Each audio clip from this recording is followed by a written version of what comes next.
Have I told you about my old friend who's married to the Republican governor of Missouri too often? The answer was yes, I had, sometimes more than once. My Sheena story was my best story, the anecdote that rarely failed, which was fortunate, because I couldn't stop telling it, usually in the same way, even with the same pauses and hand gestures. At the end, I would play on my phone one of Eric's earliest campaign ads, in which he shoots a machine gun into a field as he promises to take dead aim at politics as usual. If you're ready for a conservative outsider, he says, I'm ready to fire away. I would tell you how Sheena and I came to England together, on a plane with all the other Americans who'd won a Marshall Scholarship. Some of them were politically ambitious, no photos, they'd say at parties. Sheena and I weren't like that, but then I don't remember going to many parties. Instead, we drove around Scotland, and went to a lot of plays. My first piece in the LRB was about seeing Happy Days with her at the National. Inasmuch as I thought I could know someone, I thought I knew her, it'd say, though when I Google her now, I still learn things about her. A few months before we met, she told her local paper that although one of her professors at Stanford had been Clinton's defense secretary, William Perry, her dream job was to be national security advisor. She knew Korean and was studying Mandarin. As a student she had published articles about North Korean counterfeiters and smuggling networks. So on paper she fitted in with all the other prize winners. What made her exceptional, I thought at the time, was her kindness. When she was growing up, her parents in Washington state, Presbyterian doctors, had adopted a girl from South Korea. Sheena had learned Korean for her. After Oxford, Sheena got a PhD in political science at Harvard, with a focus on the politics of democracy and dictatorship. She met Eric Greitens when he spoke on a panel about political leadership, and it seemed that no sooner had they started dating than they were engaged. He was a Jewish Navy SEAL Rhodes Scholar. How many of those are there in the world? He wrote his DPHIL on how to protect children more effectively in war zones. Head wanted to serve because he loved his country enough to risk dying for it. I walked into the rotunda at Rhodes House, a fancy mansion on the Oxford campus, and looked up at the names etched into the marble. Those were the names of scholars who left in World War I and World War II to fight and die overseas. I stood there thinking that if they hadn't made that choice I wouldn't be here. I believed that everything in my life, everyone who invested in me along the way, had prepared me to serve and make a difference. After 2 tours in Afghanistan and Iraq, he started a charity called The Mission Continues, which helped veterans adjust to civilian life. When he went on The Daily Show to talk about his book Resilience, Hard-Won Wisdom for Leading a Better Life, he told Jon Stewart that he'd been inspired by his buddy, a war hero, who after returning home had become an unemployed alcoholic still afraid of sniper fire. I started writing him a letter about resilience, about how you deal with hardship and become better, about how you deal with pain and become wiser, how you move through fear and build courage. It became a bestseller, and also helped Eric get support for The Mission Continues, which has received donations from Bank of America, Disney, Lockheed Martin, Goldman Sachs, Starbucks, as well as thousands of people. This becomes important later. I won't go on about how wonderful he seemed. Not because there's a lack of material. Here's Eric talking to another talk show host, Charlie Rose. Oxford had these long breaks so I could leave Oxford and I could go to work with Mother Teresa's Missionaries of Charity. I could go to Cambodia and work with kids who lost limbs to landmines. I could go to Albania, look him up in the New York Times archive, and there's someone complaining that helps such a paragon of virtue that he scuttles Joe Klein's book Charlie Mike, a true story of heroes who brought their mission home. The heroes are Eric and a few others, but mostly Eric. It's not that the reviewer doubted Eric's wonderfulness, just that he seemed a little dull. Consider Eric Greitens, a former Rhodes Scholar who spent almost all of his school breaks working in refugee camps. Later, while in the Navy SEALs, he decided to redecorate the office cubicle he inherited, replacing pictures of near-naked women on Harleys with quotations from Churchill, Patton and Thucydides. That's the way I usually told the first half of the story. I didn't mention that some friends had said that Eric had made them feel uncomfortable, or that he'd been disappointed when Sheena agreed to limit her job search to Missouri, because that's where Eric wanted to live. Blaine Gretman, now an English professor at the University of Iowa, was in the Rhodes class after Eric. He wrote on Twitter that even then Eric was talking about how he would be governor or president. Gretman and another classmate had found him so creepy we made him a villain in a screenplay we wrote. It was a pretty bad screenplay. But also maybe we were just ahead of our time. I didn't go to the wedding because of what I had heard about him, or because I didn't want to fly out to the West Coast, a bit of both. I sent Sheena a couple of cake tins from her list. And for a while, that was it. I got their Christmas cards. I cooed over pictures of Sheena's baby on Facebook. When Sheena asked me to suggest potential reviewers for Eric's memoir, The Heart and the Fist, The Education of a Humanitarian, The Making of a Navy SEAL, I sent names and addresses. In the first 4 years after their wedding, if his name came up, I'd say, at least HES a Democrat. We all knew he would eventually run for office. Why else had they moved to his home state? I had almost stopped thinking about him when he published an article on FoxNews.com in the summer of 2015 with the headline, Former Navy SEAL, Why I Am No Longer a Democrat, a prelude to his running for governor. I am a conservative Republican, but I didn't start out that way. I was raised as a Democrat. I was taught that Harry Truman was the greatest president ever because he was strong, stood up to the communists, and most important, he was from Missouri. I was taught to stand up for the little guy, and that bigger government was the best way to do that. There was one rather large problem. As I got older, I no longer believed in their ideas. Even worse, I had concluded that liberals aren't just wrong. All too often they are world-class hypocrites. They talk a great game about helping the most vulnerable, with ideas that feel good and fashionable. The problem is their ideas don't work, and often hurt the exact people they claim to help. It might also have been the case that the Democrats were less keen on running Eric for higher office, at least right away. Obama spent 7 years in the Illinois State Senate before going to the U.S. Senate. That's how it usually works.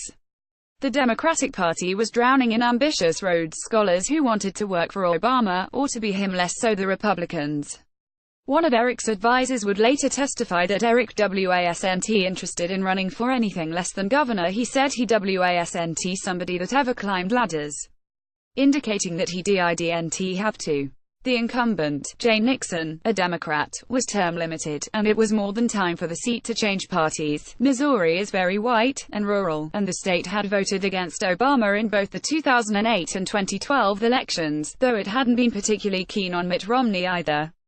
Google undecided voters Missouri the 2012, and up comes the line, who are you going to vote for, the Muslim or the Mormon? To secure the Republican nomination, Eric first had to see off all the Missouri state representatives, crooked career politicians, he called them, who had been waiting, some of them for their entire careers, for Jay Nixon to stand down. They tried to persuade the party faithful that Eric wasn't nearly as conservative as he pretended. Then Eric released an ad.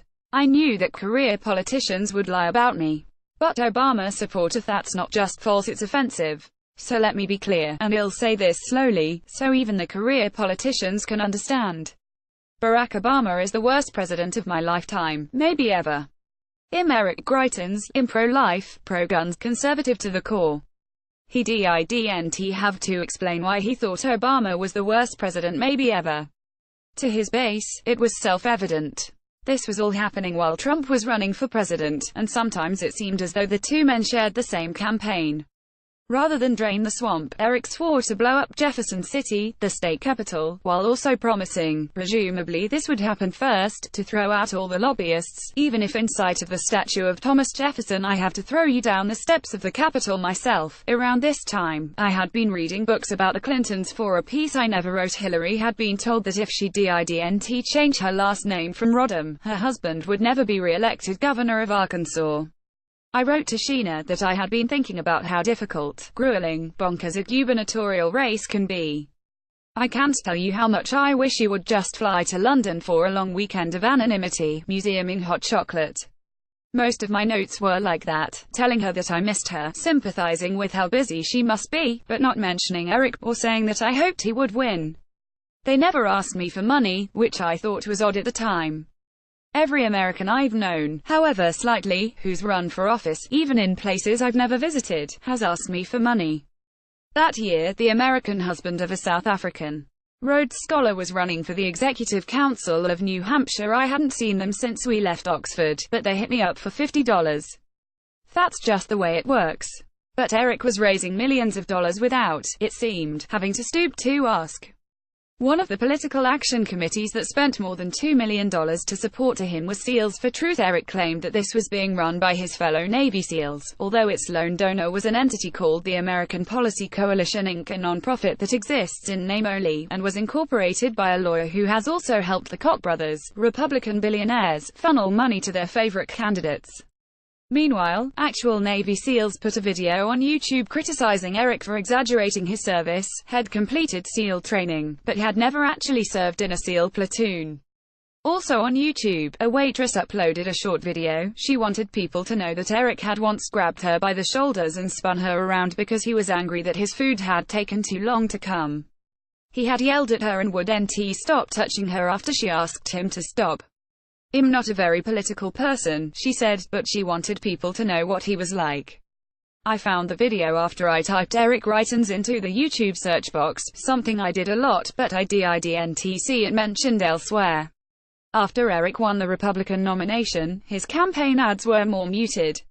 To beat the Democratic nominee, the popular state attorney general Chris Costa, Eric would have to appeal to the college-educated suburban women that Ivanka was trying to win for her father. A new ad showed him walking down a leafy street with Sheena, both pushing prams. "If you want more government, higher taxes, billions in Obamacare expansion, and corrupt career politicians as usual," Eric says, "then vote for Chris Costa. That's what he's been doing 22 years. Sheena says nothing, but she shakes her head no when Eric mentions Obamacare. She's not wearing a cross in this video, though she does in others. Did this placate anyone who worried about electing a Jewish governor? The state had never had one before. The only charge that seemed to stick was that Eric was already looking beyond the state, with the domain ericgreitensforpresident.com already registered. A St. Louis magazine reporter was sent to interview his brilliant young wife who looks a bit like Kate Middleton. She asked Sheena when it first occurred to her that she could wind up as the nation's first lady. Sheena said she'd never thought about it before, not until this very moment, she says, blinking rapidly. The reporter didn't believe her. Sheena joined Eric's Mission for Missouri bus tour, usually holding their new baby Costa, single and childless, took to posing with one of his nieces. When Eric refused to release his tax returns, his campaign advisor said that it was because Eric had to make the decision with Sheena, as a family, whereas Chris can make it for himself. On election night, while I waited for the returns to come in, I kept tweeting at the writer Curtis Sittenfeld. Other than the Greitenses, she was the only person I could think of who lived in Missouri. What was she seeing on the ground? In Sittenfeld's novel American Wife, the character modeled on Laura Bush decides she can't be blamed for what her husband did in office. "All I did is marry him. You are the ones who gave him power." But she also knows that he wouldn't have won without her. In his inaugural address, Eric spoke about government being the wrong place to look if you're seeking compassion. Caring comes from individual people. It was time for Missourians to start doing more for themselves. The most important anti-crime program ever, known as a dad playing ball with his son. Of course his vision for the state would mean great effort, even sacrifice, but weren't they up to the challenge? The West was won in Missouri. The first mile of the interstate was laid in Missouri. In Missouri they built steamships that plied the Mississippi. It was a Missourian who first flew solo across the Atlantic, and it was Missourians who built the capsule in which an American first orbited the Earth. He asked the people of Missouri to pray for him and his family. 2 weeks later, he flew with Sheena to Washington to see Trump sworn in. I cancelled my Google News alert for Eric Greitens because suddenly there was too much news. Eric had changed the gun policy at the State House. Any visitor or employee could now bring in a concealed firearm. He went to Washington to meet with Mike Pence, to Israel to meet with Netanyahu. He overturned a bylaw forbidding landlords and employers to discriminate against women who use birth control. He lowered the minimum wage in St. Louis. There was only a single abortion clinic in the state, and Eric tried to regulate it out of existence. He slashed funding for the state's public universities, including the one at which Sheena taught. He signed a bill that made it almost impossible for anyone to sue successfully for racial discrimination. The NAACP warned black people to exercise extreme caution before entering Missouri, the first time they'd ever issued a travel warning for a specific state. Eric was now often referred to as Mike Pence's favorite governor, very likely his future running mate, or his pick for vice president if Trump didn't complete his term. I sat in London obsessing about what was happening back home, feeling furious and powerless. The day after Comey was fired, I went to Grosvenor Square to join the protest, but there was no one there. I read the news on my phone, then went to Selfridges. On the fundraising website DonorsHouse.org, Missouri teachers were begging for school supplies. I bought a set of books for one class and gave the website Sheena's office address so that she would be sent the thank you notes. I didn't criticize her more directly. A friend's attempt to school her on reproductive freedom hadn't gone well. Then, on the 17th of August last year, I linked to an article on Facebook from the Amnesty International website. A man called Marcellus Williams was scheduled to be executed in Missouri 5 days later. Williams had been convicted of the murder of a St. Louis Post-Dispatch reporter. Had always maintained his innocence, and no physical evidence connected him to the crime. An ex-girlfriend testified that he had confessed to her, and received a cash reward. Civil rights activists were interested in the case because Williams was black, but had faced an almost all-white jury. There was a Twitter campaign to free him, and the nun from Dead Man Walking had made an appeal. Eric had already presided over one man's execution, and I hadn't said anything, but this time I tagged Sheena so that the post would appear on her Facebook page too, something I could do, because we were friends. I wrote, I desperately hope that Eric Greitens won't allow this man to be executed on Tuesday. Friends posted beneath or emailed her. She was at the Missouri State Fair that day, and the post stayed up for several hours before she saw it and deleted it from her page. She was angry that he'd put a political post on her wall for everyone to see. I told her I wouldn't do it again. 3 hours before Williams was scheduled to be executed, Eric granted a stay. I sent Sheena a row of emoji kisses, as though she'd done me some small favor. In January, Eric delivered the annual State of the State address in Jefferson City. He promised to continue cutting taxes and to repeal regulations. He thanked his kindergarten teacher for being in the room, and thanked Sheena for her great work helping Missouri children in foster care. At Christmas, she had decorated the governor's mansion with gold stars, each one representing a child in the system. I didn't watch the speech at the time, and when I watch it now I'm not sure whether it's only because I know what's going to happen later that night. Eric knew the story was about to break, that I think he appears less commanding than usual. A woman, her name protected, had been Eric's hairdresser. She said that during the campaign, when Sheena was out of town, she'd gone to the basement of his house, where he kept his exercise equipment. Eric had offered to teach her how to do a proper pull-up. Instead, he had tied her up, blindfolded her, pulled off her clothes and taken her photograph with his phone. She had been sobbing when he put his penis in her mouth. Eric told her that if she told anyone, he'd send the photograph of her everywhere. He has said that there was no blackmail, there was no violence, there was no threat of violence. He claims they had a consensual UAL affair, which he calls a personal mistake. Sheena released a statement, "We have a loving marriage and an awesome family. Anything beyond that is between us and God. I wanted the media and those who wish to peddle gossip to stay away from me and my children."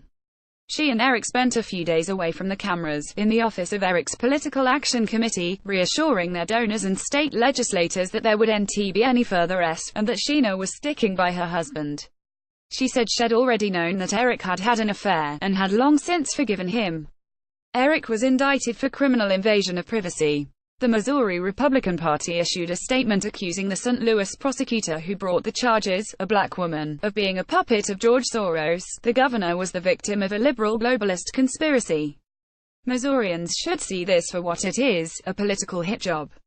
2 months later, Eric was indicted on another felony charge. He's accused of having stolen lists from the Mission Continues containing the names and addresses of everyone who had donated more than $1,000 to the charity, to use for his own campaign fundraising purposes. It's not nearly as sensational as the rape allegation. Missourians, inevitably, are calling that 50 Shades of Greitens, but there's an overwhelming paper trail, and it's probably the easier case for prosecutors to make. A special session of the state legislature will consider whether to proceed with an impeachment trial. Eric says that help's been the victim of a political witch hunt, just like the president. This is exactly like what is happening with the witch hunts in Washington, D.C. A jury is being selected for his first trial. He refuses to resign. In the age of Trump, why should he?